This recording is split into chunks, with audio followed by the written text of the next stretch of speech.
Hello, Kokomo. I'm Sean Hilton, Dream Maker. And next to me is my co-host and good friend, Michael Harrison. Dream killer. Real life superhero. Today and together, always, we are GeekStorm! No. Nope. Wilts Nope. dies. Today, GeekStorm is being filmed live on location at the wonderful heart of downtown Kokomo at one of the superstar stores that make up one of the crown jewels of Geek Street. We are at Kokomo Toys and Collectibles. All things are filmed live, but go ahead with your story. Mike, most important news thing of the day, Oh, good. Michigan.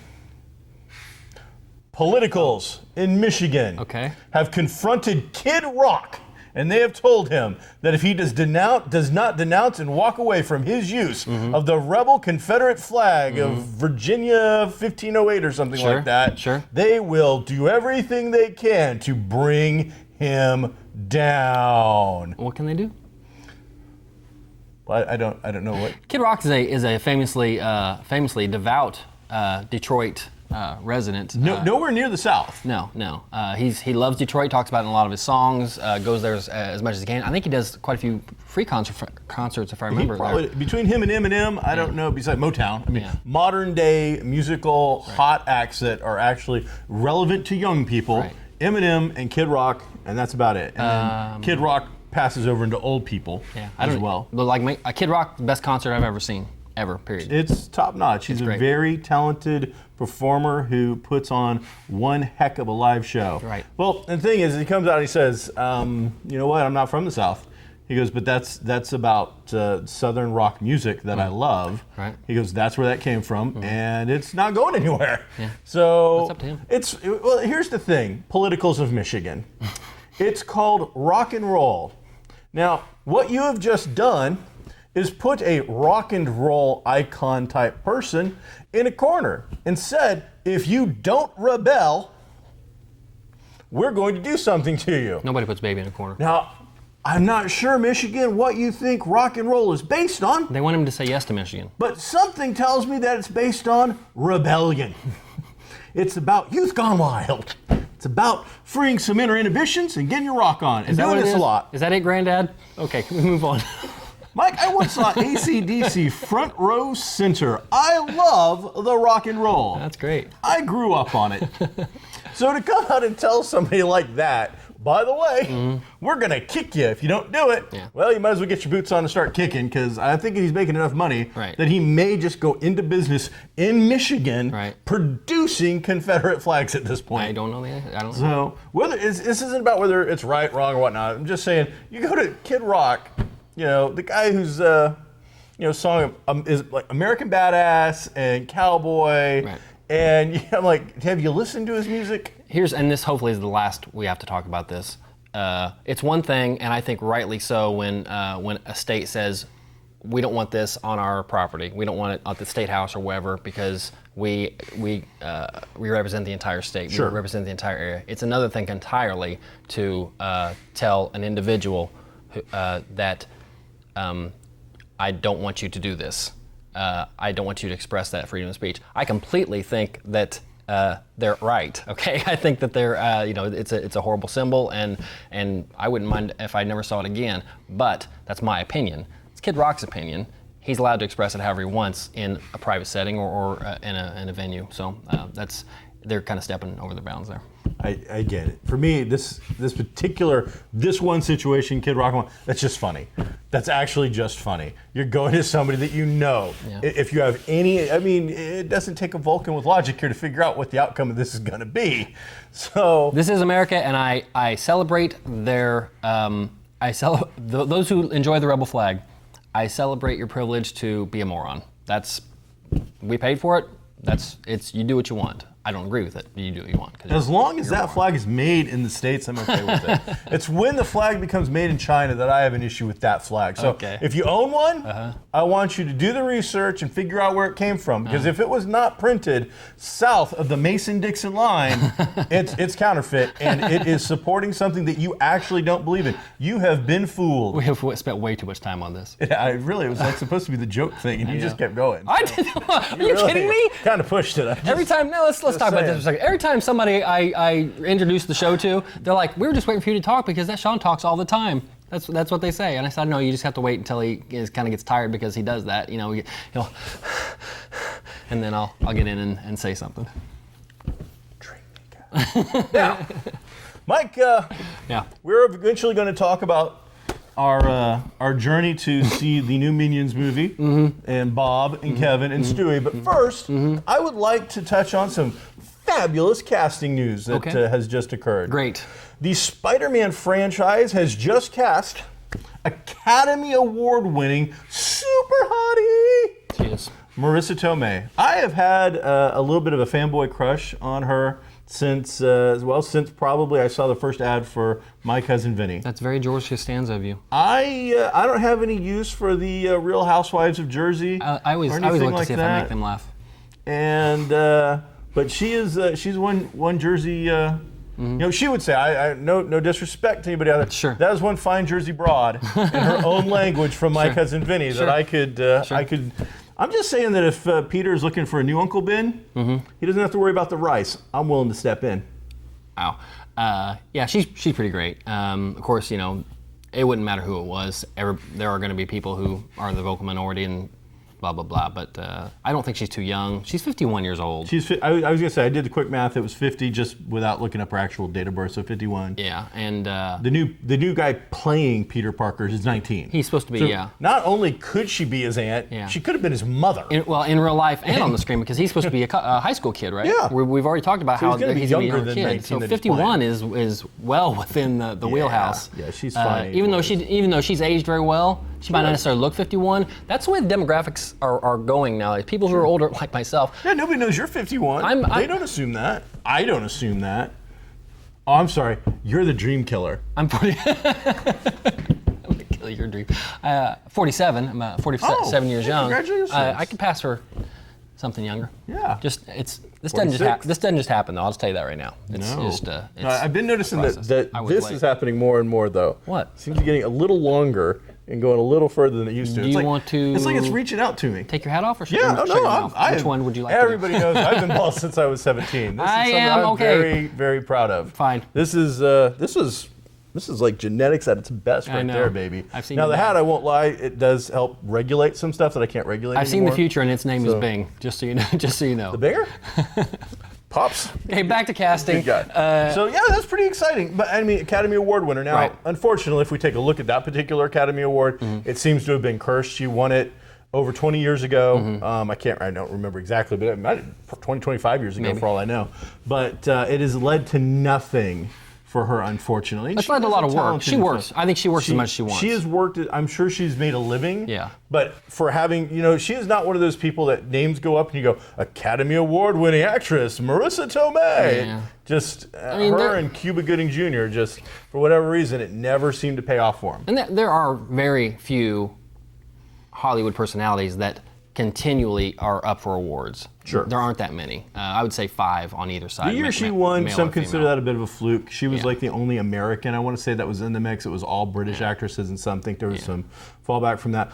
I think it's a lovely movie. She is a wonderful actress. Right. I even sat through a really bad Christian Slater movie just to support her once. So, I've done my part. I'm excited about that casting. She was great in The Wrestler with Mickey Rourke. I didn't see that. Oh, you really need to. That's oh, one of wow. those ones I didn't that surprised see. me. You really need to see that movie. She was good. It hits a lot of my interests. I think what it brings to the thing, though, is we had the original Aunt May, whose actress, unfortunately I don't remember her name, was the traditional, fairly elderly-looking, frail kind of Aunt May. That's straight out of the comics. Then we went to Sally Field, another Academy Award-winning actress, whose name, when that pops up, I think gets a little more love. Did she actually win, or was she just nominated? She won for Norma Ray, and then she got up and gave the speech in which she said, "You like me, you really like me." All right, so she won.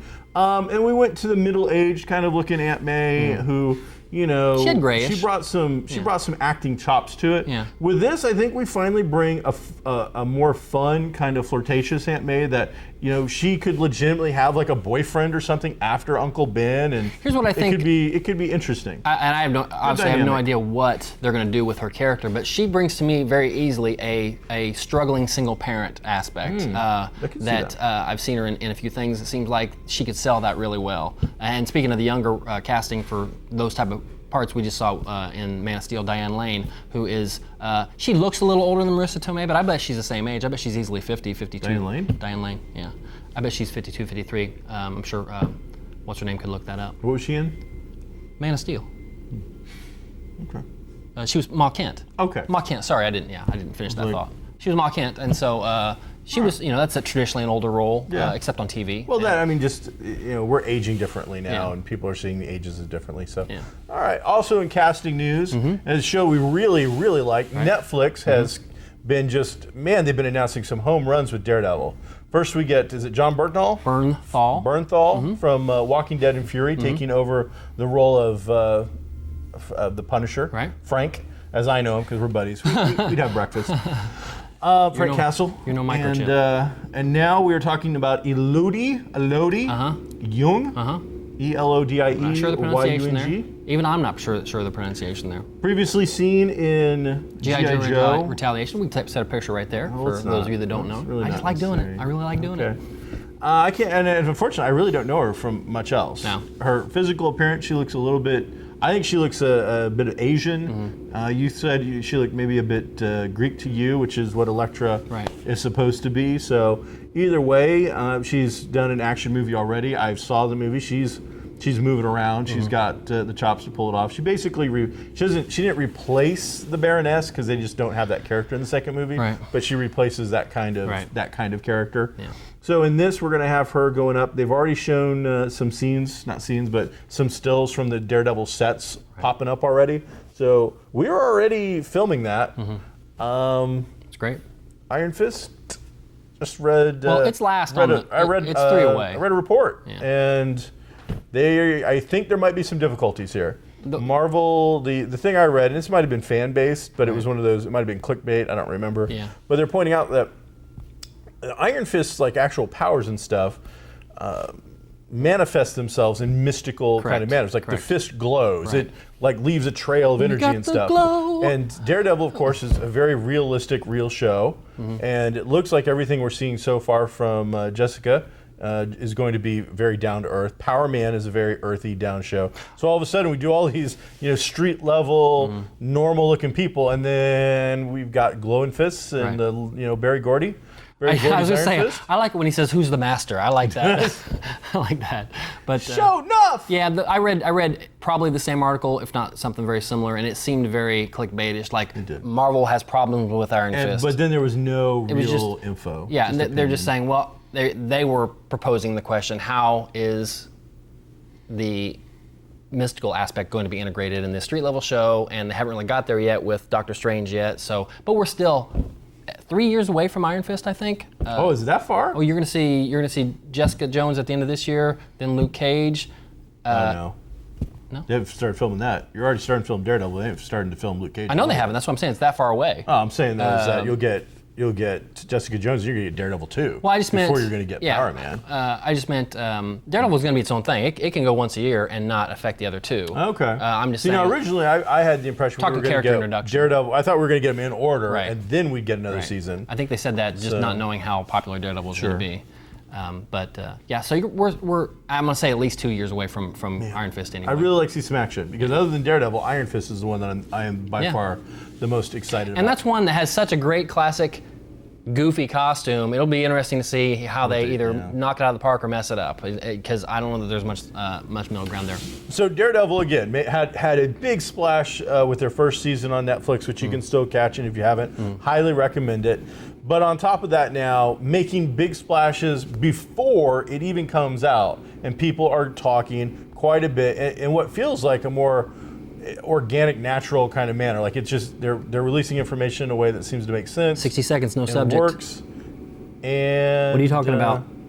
The Daredevil and how they're casting and doing stuff and putting stuff out there. Oh, okay. Okay, I didn't know where you're at. I thought Whereas you were going on we're to something seeing else. like Suicide Squad Gotcha. and now Ghostbusters. Ghostbusters has started doing it. Deadpool has wrapped. But we were seeing like bits and snippets. We're seeing too much of these movies, and they're trying to hype us with nonsense kind of crap to get basically fanboys interested at this point. Whereas with this, casting is actually doing the job just fine. Right. So, and with Punisher and Elektra, and they haven't announced or cast yet, this only leads into, it's got to lead into Bullseye. It's the only thing that would make sense. At some point. So I don't know if we get him in the season, if he's maybe a big reveal at the end of the season, but don't bet on any relationship between Matt Murdock and any young woman of Greek descent. I think if It doesn't end well. I think if we stick to 11-ish episodes, 10, 11-ish episodes, I think those two characters are enough. I want to see a bunch of development with the relationships between Matt and Elektra, and Matt and Punisher, and I don't think we need a third in there to try to cram things in. That's just what I think. From the world of cinema, more and more has been popping up on Ghostbusters recently. And I mean, an awful lot. All I saw was a picture of the costumes. There's been detailed pictures and talk about the actual proton packs. And I mean, like too much detail, like almost fanboy, wannabe, fake science level type crap. Boring. Then they showed the Ecto-1 side and back shots. Looked pretty similar with some changes. Quite frankly, didn't look quite as cool as the first one. Looked a little more streamed down, almost looked like a big station wagon instead of the ambulance. Now we've seen them in their costumes. First we just saw Melissa McCarthy, and now we've seen the whole cast in a posed kind of shot. And they look, I mean, it all looks very similar to the original movies. So it's almost beyond homage. Hopefully it's not a shot for shot remakey kind of a thing, which I wouldn't think so. We never know. I'm sure there'll be some throwbacks and whatnot. Yeah. So did you see any of the pictures? Yeah, I saw them. I'm not. I'll watch it when it comes out, but I'm not like super excited about it. I mean, Really, Ghostbusters? no, it's not Ghostbusters. It's a new. It's called Ghostbusters. I know it is, but it's a similar theme, but it's not. It's got their symbol. It's not more of those characters. It doesn't have Bill Murray, okay? And I know it's not supposed to. I get that. I get remakes and I get reboots and women in power and all that kind of stuff. It's awesome. I will watch it, but I'm not excited about it. Is all I'm saying. Do you hear who Bill Murray just got cast as? No. No, well, yeah. What? Hey, speaking of that, San Diego Con. Wow, I never thought that Vegas would get involved in San Diego Con, but it appears right now that they're throwing down some wagers on who's going to last in line and how many people will be knocked out and how many people lose teeth and how many medical emergencies will take place. A couple years ago, we had a fake stabbing that was really somebody poking somebody with a pen, and then I guess this year maybe we've had some people fighting over action figures and were punches thrown. I didn't look at it. Rough. I didn't look at it. What it's coming down to is that they're making super limited edition collectibles for the different manufacturers there. So there's going to be, I'm sure, there's a special pop, and there's going to be like 2,000 of these pops. Right. Except they sell 40,000 tickets to go to. I think it's around 110,000. All right. Maybe 90,000. The point being is it's super small percentage you're going to get a chance to buy I saw an infographic of the largest conventions in the world, and San Diego is like, I want to say 6th or something. There are several other conventions around the world that are much bigger, twice as big as San Diego. And like we think around here, Gen Con is the biggest gaming convention, but as far as overall conventions, it's it's like a 9th or 10th. Europe and Asia like have probably got some really enormous. China could have a convention of come and get some food, and they would win. So but San regardless, the point is that they've got super limited collectibles, and it's like, all right, line up, and you find out of 2,000, you're number 2001. And things get heated. Heaven forbid you jump that line, and people are doing stupid stuff like that. So people are impatient, they feel entitled, and they're sitting around paying lots and lots of money to get pieces of plastic, and they're losing their tempers. There was almost a riot at Celebration this year. You can ask the Charlie Carlson about this. He'll be happy to tell you about anything Celebration or Disney. But basically, there was a line to get in to see J.J. Abrams, okay? And there's only so many seats, so they had the lines sectioned off. This was a big section. This was a big section. This was a big section. So they started. Yeah, they started letting this section in, okay? So this section would be next, and they let that section in next. But then they started backfilling section A, okay, with people that were out there trying to get in, and the staff had a shift change. The guy coming in didn't know that they were on C, and he started to let A go again, and people lost their minds. I mean, they were physically just moving forward anyway. They didn't care, and then of course that ticked these people off, and it's ridiculous whenever you get that many people together in it could be a quilting convention, which I know you've been to. You could love a good quilting convention. You could stitch one, purl two all day long. I love Susie. If there's 50,000 of them, there's going to be trouble. Okay, there's going to be yarn everywhere. Everywhere. That's all I'm going to say about that. That's not quilting. What is it? Stitch one, purl two? That's crocheting and knitting. It's all the same. I mean, let's be honest. If you hadn't mentioned it, I think I could have sold it to about half of them. I'm going to be honest. Speaking of San Diego, really quickly though, a trailer for The Walking Dead season 6 leaked super quick. What show's that? The Walking Dead, TWD, The Walking Dead, most popular show on TV. Surprised you don't watch it. I thought it was Game of Thrones. Nope, it's not. Game of Thrones is number 2. It's not. It's Walking Dead. Yeah. So, but it was up really quickly. Second. This second. I was doing this. I'm getting a little tired. I was doing this. It's your turn to talk now. What are you doing? No, it's not tired. It's exhaustion. That's that's what it is. All right, you updated your status, so you fill these people up. When Sean gets exhausted, that's when I get to talk.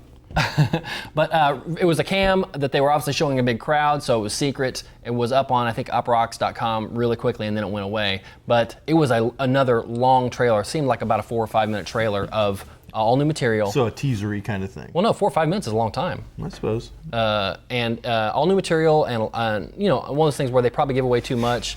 But what? Go ahead. I don't know what happened. I know 4 or 5 minutes is a long time for you, Mike. Goodness gracious, that is patently untrue, and also, goodness, this has taken a turn that I am not appreciative of.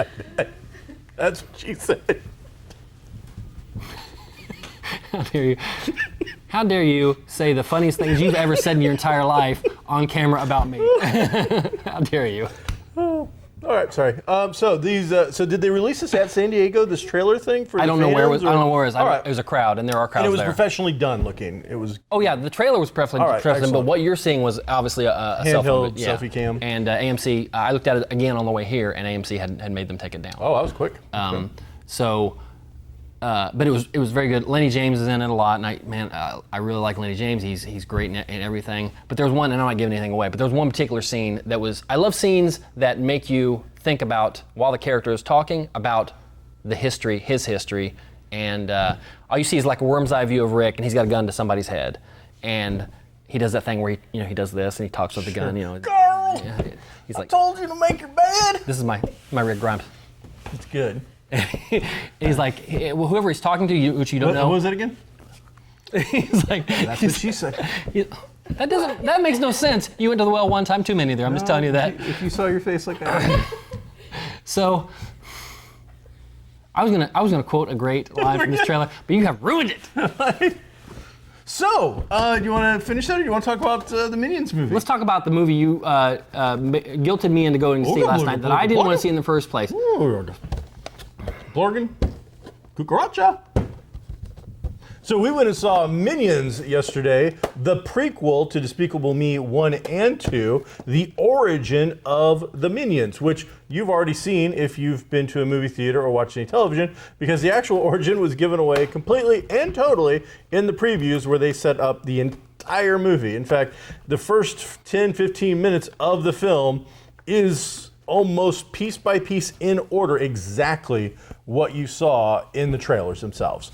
So Sandra Bullock stars as the main voice of the character you're going to actually understand, because these guys, I think, Who doesn't John Hamm, one of the big guys, voice one of these dudes or something? John Hamm was a voice in this movie, but he was his boyfriend. He was the inventor guy. All right, Herb. Yes, he was Herb. Not Blurg. Right. So, it's obviously a kiddie movie that's got elements that will hopefully appeal to mom and dad and older people. And for the most part, I was fairly entertained.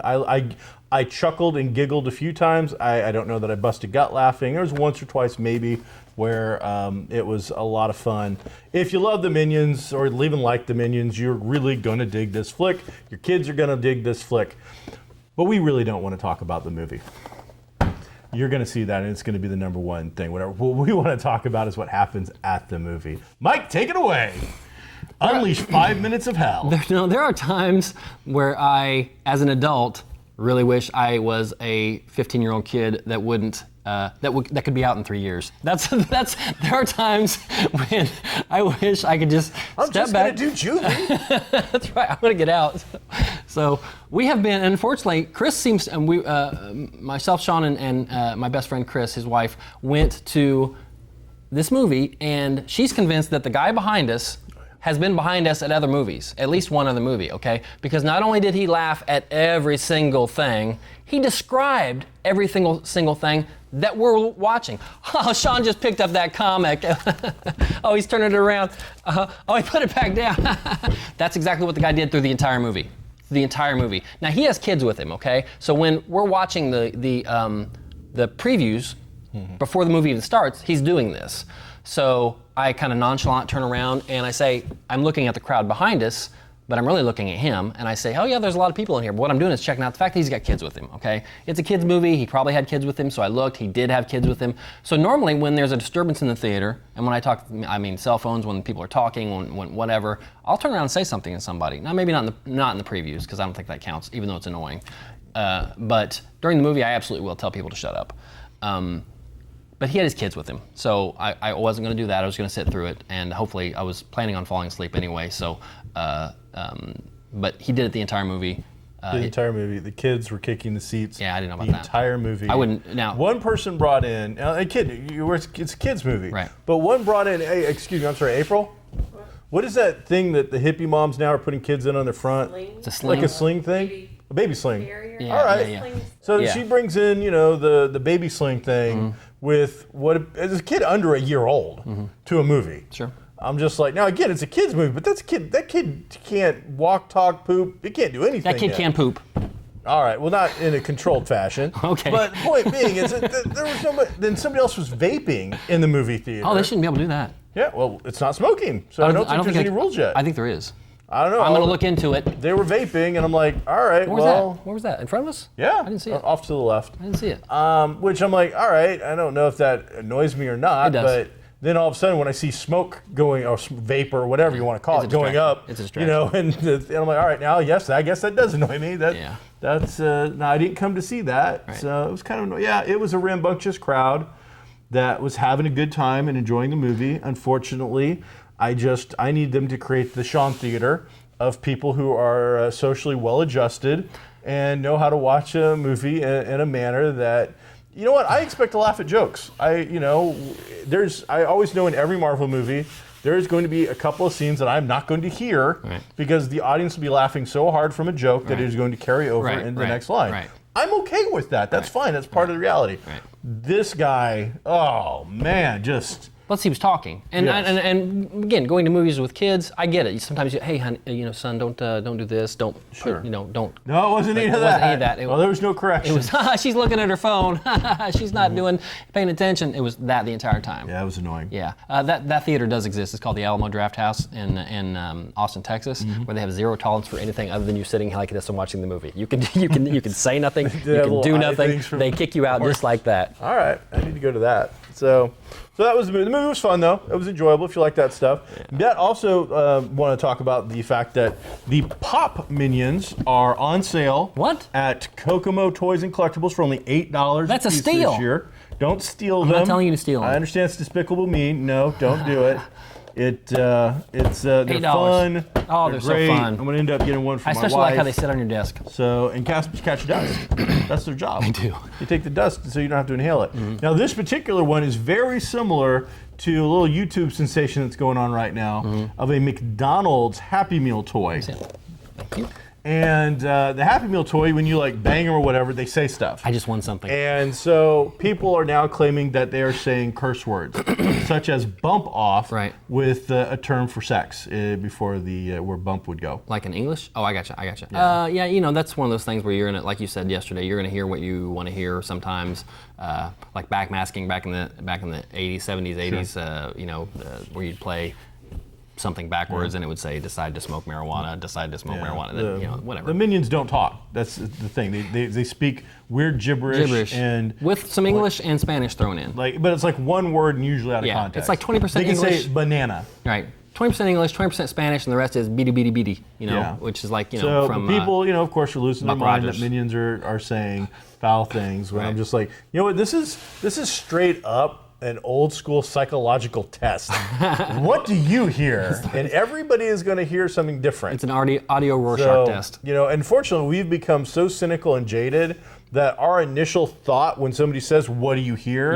is we are going to think before we've heard anything. I live in a happy place. Is that it's going to be something negative. It's Okay. going to be something that it shouldn't be saying. All right. And so I think, yeah, this says more about you as a person than it does about the McDonald's plastic toy It may. that they put in your kid's Happy Meal. may. So Yeah. that's what I got. Yeah. We got there. What's that? This is a comic book about Airboy. Do we have time to talk about it, sir? Sure. What's your time, sir? 30 seconds. 30 seconds. So, Airboy 2 by James Robinson made some news type stuff. In this book, he is portrayed as a character, with the artist of the book portrayed as a character. Oh. They are horrible, you know, despicable, nasty people as characters of themselves, caricatures almost of themselves. And there was some derogatory comments made about the transgender community By the creators in the book? by the characters in the book portraying characterizations of the characters in real life. Wow. Anybody that knows James Robinson, has read Starman and whatnot, knows that he has probably done more to advance gay, lesbian type affairs than almost anybody else in a way that doesn't feel heavy-handed and over the top. So people lost their minds when the caricatures in the comic, who are bad people, said bad things, and they freaked out. So Robinson spent a couple of days before he said anything, and then put out what felt like one of the most well put together apologies I've ever seen, in a manner that explained the position with saying, yes, I am sorry that you felt this way. And it wasn't crappy, like, but we're going to say it anyway, but just really good. So if you're looking for that collectible, which now has made all kinds of news and stuff, you can find that at Comics Cube. Wow. That's what we got this week. That's it. That's everything. Nope. I want to get back to Rick. Nope. Sorry, that's next week now. We're out of time. Maybe a special edition. I'm Sean Hilton, Dream Maker. This is Mike Harrison. We are GeekStorm. It's never going to happen. Wilts and dies. We'll see you next time.